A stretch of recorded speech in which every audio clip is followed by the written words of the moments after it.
Really, I take a picture of it. I'm just saying, really, I take it off. You got a t-shirt on underneath?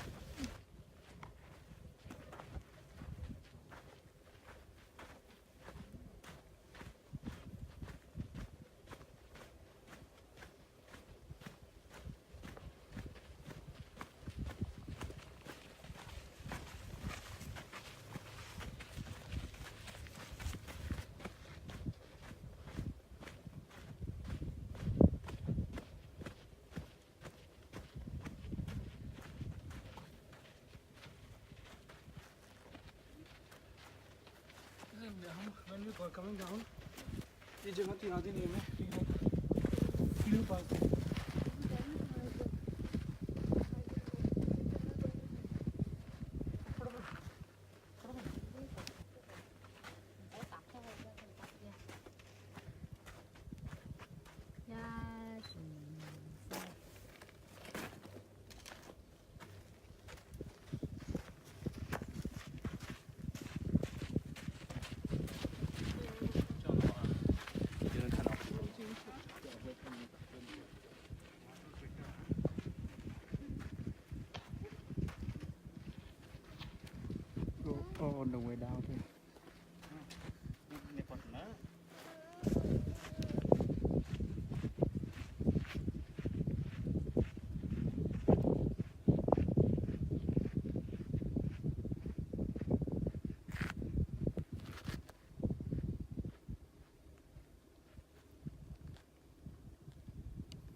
好，帮我们探探路好了。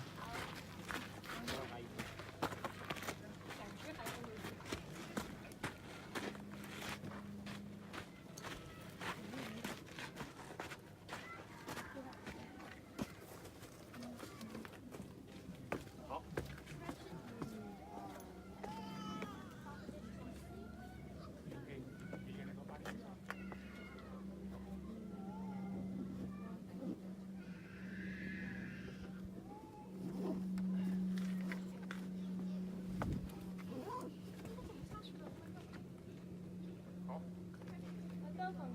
加反上，不引导船，手机开吧。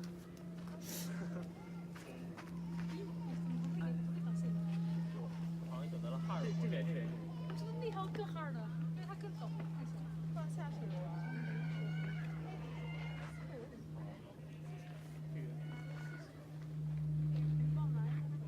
Thanks.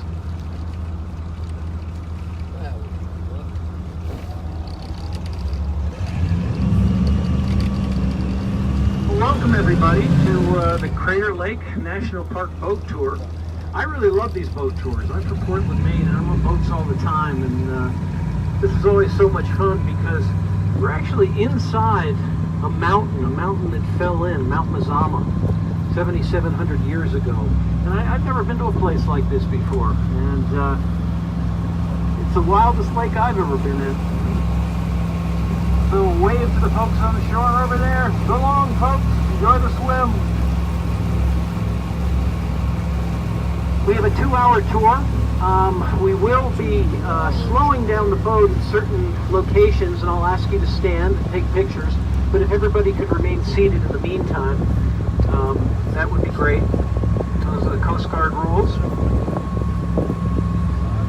Today our theme will be a land of opposites, from the fiery volcanic landscape of 7,700 years ago to the peaceful, beautiful lake that you see today, Crater Lake.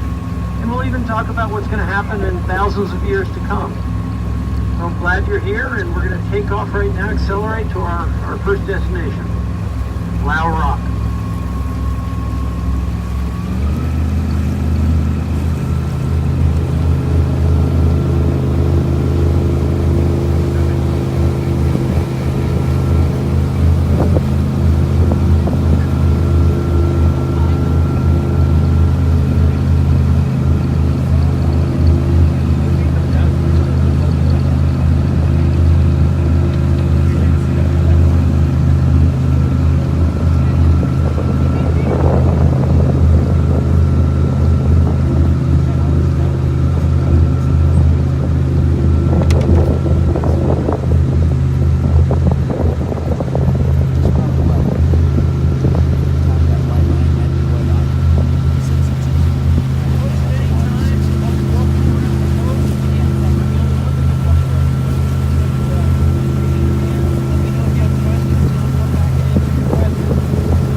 that goes up. It goes to a face, and there's elephant's ears on either side. It's called the Elephant Dyke right there. Oh. Down below us, 7,700 years ago, there was a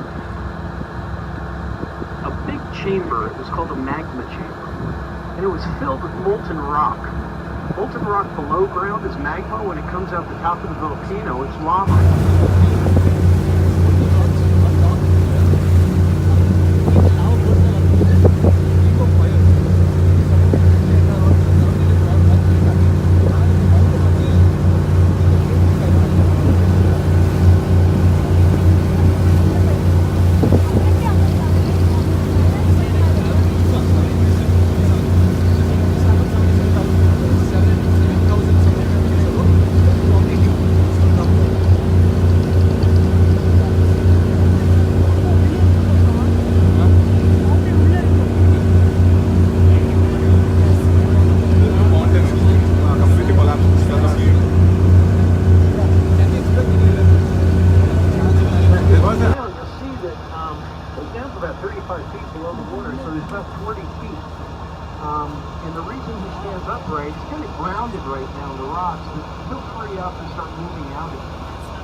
And the reason he's vertical is because there's a root ball down there. The majority of the weight is down below, so he's vertical. People used to swim off him long ago. We don't allow that anymore, but it's awful tempting to jump off him, I guess.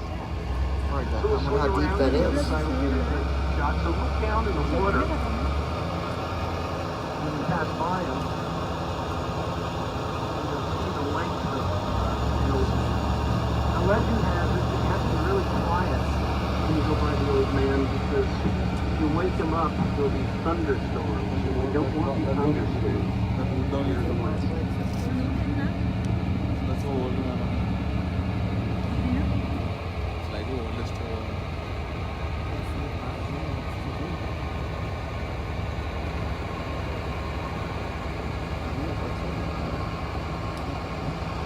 Maybe you can. You see the sun. I think maybe now. Can you see a little bit of that? Your eyes kind of play tricks on you.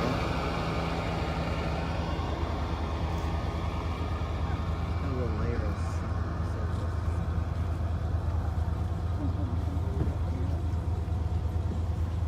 It looks like he's stuck, and he probably is stuck right now. He's leaning over a little bit, but he'll free up. The water will come up, and he'll free up and start his tour around. Maybe even before then, if there's currents there that push him out or something. I do want you to note, folks, the mountain that was here 7,700 years ago. So each layer, whether it's pumice, the light rock up top, or the iron-rich rock, the red rock, was a different eruption from the top of the volcano. So it looks like kind of a flare.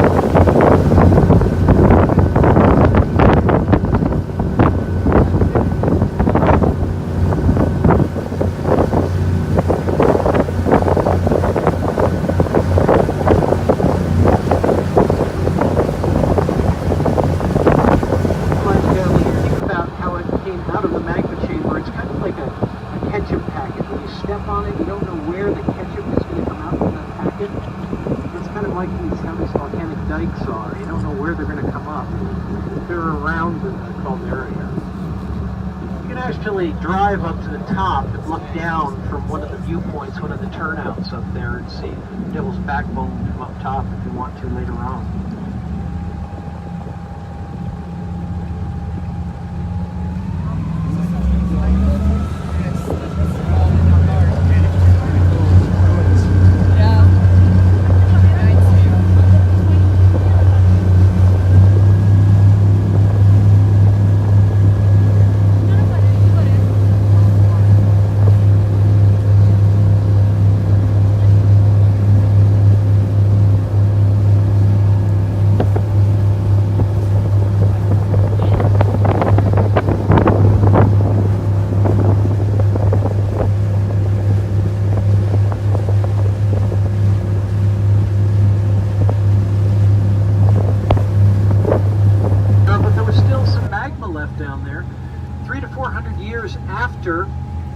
Mazama fell, that magma chamber erupted and created the cinder cone volcano known as Wizard Island here. Cinder cone because the type of eruption is relatively short-lived. It's not a long eruption like Mount Mazama, but it shot hot rock out that cooled really fast, and it created what are known as cinders. The rock that you see right here these aren't cinders, of course, these are big boulders, but lava flowed out from the bottom of this volcano, hit the cool air, and broke apart, causing these really big boulders on the side. So it's really hard to go hiking around here. There's pools of water in there called the Emerald Pools that you can see from the turnouts on the rim road above, but very hard to go hiking. So if you look at the top, though, you'll see it looks like it's flat, but it's not flat up there. There's a true crater up there, which goes down about 90 feet. We do have boat tours that stop here for 3 hours, and you can hike up there if you want to. There's a hiking trail. It goes back and forth, switchbacks up the top. But that true crater on the top is about 90 feet deep, and once you get up the top, you can walk around the crater and up the other side. But this is why it's called Crater Lake, because Jim Sutton, who was a newspaper editor of the Sentinel paper in Jacksonville, Oregon, in 1869, came out here and used to hike up here with friends. And before he started publicizing it, writing about it, it was called Deep Blue Lake. But when he came out here, he was impressed with the crater, and he started calling it Crater Lake, because the true crater is up there, and he was really talking about the crater up at Wizard Island. So that's why it's called Crater Lake. But we know now the boats, the flat one and the one next to it, we pull the boats up into those in the winter time. Boats run until September 16th.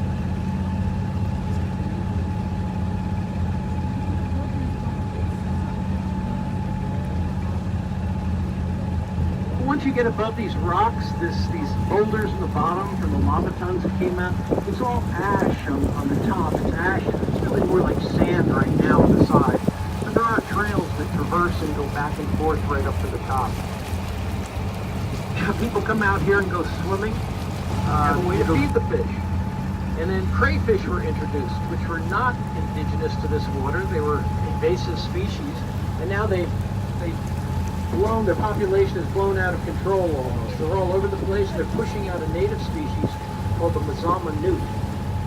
So we don't stock it anymore, and if you come fishing here, we encourage you to come fishing, and you can take as many fish as you want.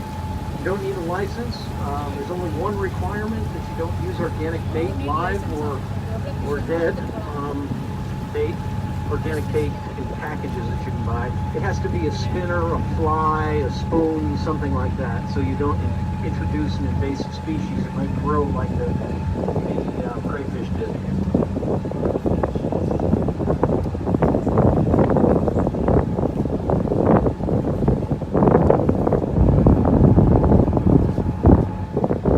But just don't ask me where to go fishing in the middle of the day. Get back, where do I fish in the middle of the day?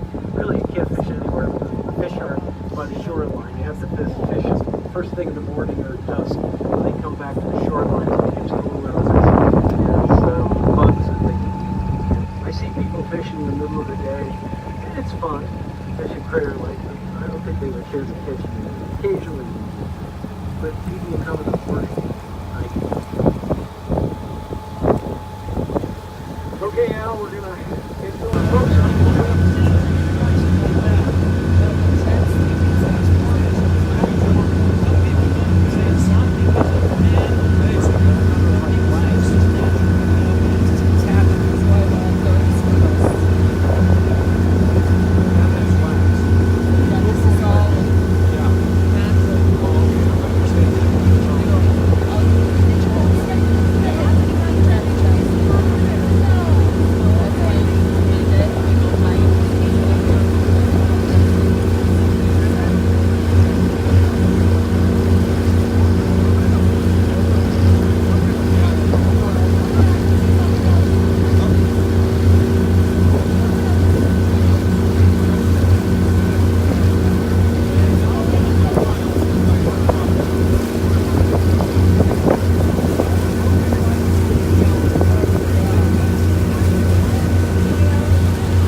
The vegetation that you see back here, folks, is alder and ash.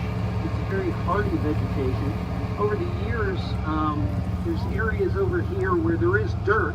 If it's sand and rock, not much can grow, but where dirt accumulates, finer grains of soil accumulate, there can be some.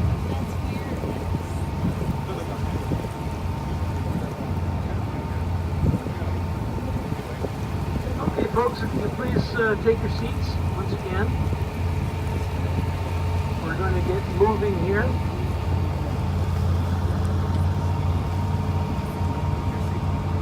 When the mountaintop fell in and created the caldera,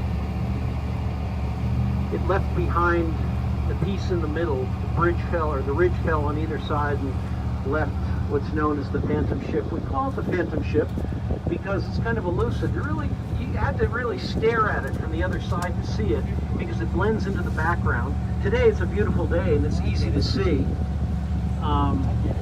But even from the lodge, you can't see it in stormy weather. It's just about a little bit longer than a football field and 16 stories high, and it's called the Phantom Ship. And again, if you look over the sides, you'll see in the shallows here, you'll see that beautiful blue turquoise water. There's 7 species of trees out here the seeds are primarily brought by the birds. They plant, and the only wildlife I've seen out here is birds coming out here occasionally. And no golden mantled ground squirrels here, at least I've never seen any, because it's pretty barren and there's not that much to eat here. And no tourists get off for the golden mantled ground squirrels to pester. You see the green and the red on the side of the rocks? That's lichen, a combination of algae and fungus. The photosynthesis from the algae feeds the fungus. And it's a signifier of, it signifies the health of the air here. Even with the smoke, it's very healthy, clear air. If it was dirty air, it became polluted, the lichen's the first to go. The lichen also breaks apart the rock. Over thousands of years, it has a capacity to slowly break apart the rock. Also see this white here, which is mineral buildup from the evaporation of the water. The water has gone down a little bit this summer, just it looks by about 6 inches, but that's the residue of the minerals in the water because it's volcanic and it has a high mineral content. That'll disappear when the water comes back up. Now here it's beautiful blue turquoise water, but if you look off this rock, you'll see where it turns deep blue again, and you're going to see the dichotomy between the shallow water and the deep blue water. So we're going to go over it. This is shallow, the turquoise with the green and the blue in it. We're going to go, there's a shelf here that goes down 1,000 feet or so. And we're going to go right over it so you can see the difference. It's a very dramatic difference. And the bow is just hitting it right now. You can see it on both sides. But it's right here. Bang.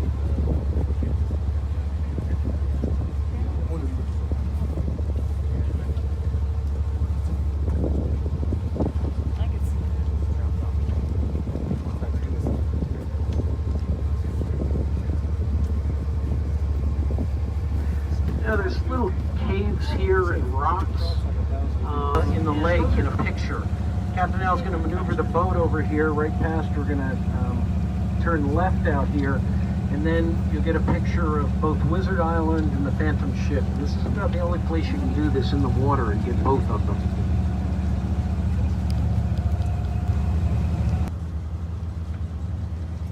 So there's the picture with both of them. After the climbing club from Portland. The Native Americans called this Lau Yaina, was the name of the mountain, Mount Mazama, that was here before. And they called the lake Jiwas for a sacred place. And the Native Americans, the Klamath tribes that still live in this area, consider this a sacred place. They don't come up here often to enjoy themselves because it's considered a sacred place. Even though a beautiful place, they didn't come up to recreate in the 1800s and the 1700s to swim because it was a sacred place. Only the shaman came up to have spiritual ceremonies up here. And also, it's not a great place to live with 44 feet of snow and so cold. It's better to live down in the valley if they live down there. But the real reason they didn't come up here is because they considered it a spiritual place, and they still do.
Superheated that area.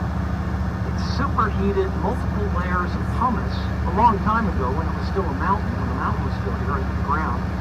And when it superheated those various layers of pumice, it created something called the welded tuff, T-U-F-F. And it made the rock a lot harder, the pumice a lot harder by heating it like that. And it gave it that orange color as well. The welded tuff is that orange color. You see a lot of orange around it. So that's harder rock because it was superheated at one time. And it's called the pumice castle because of the spires on it. It kind of looks like a castle.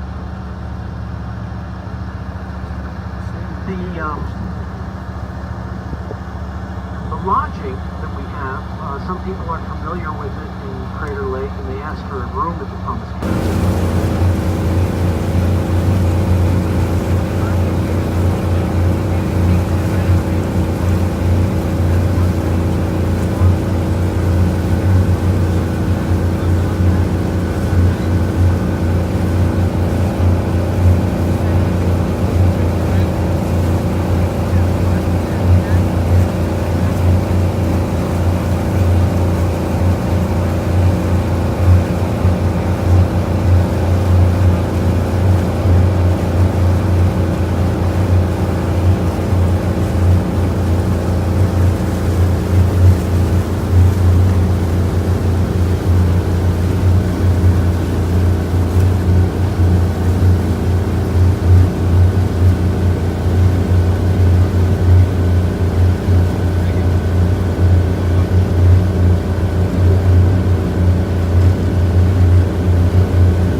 there's a certain number of gallons, estimated gallons that seep out every hour.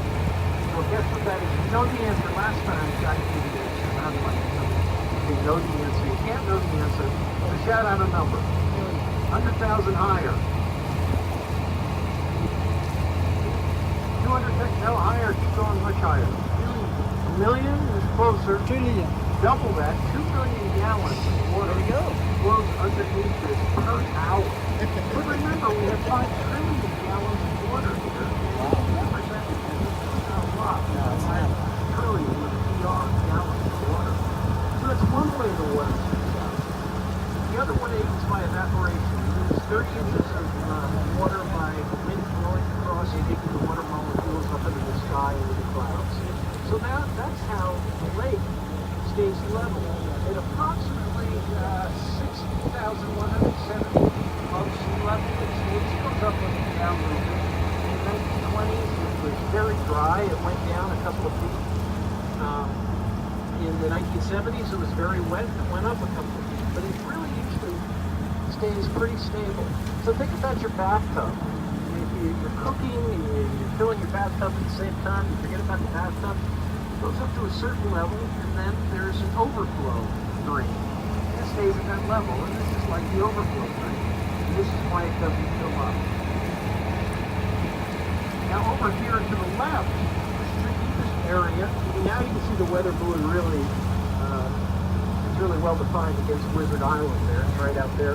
But this is 1,943 feet out here, Keeper Park. It says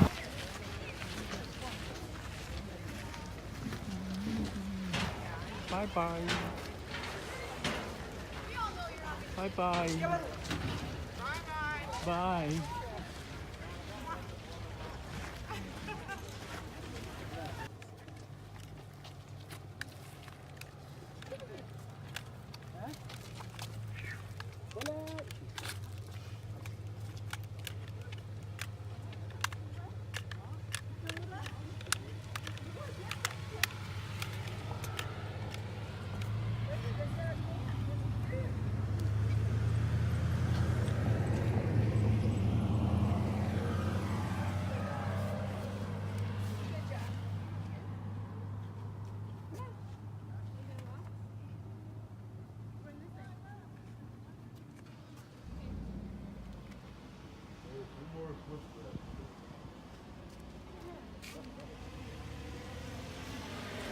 Okay. Bye-bye. Good.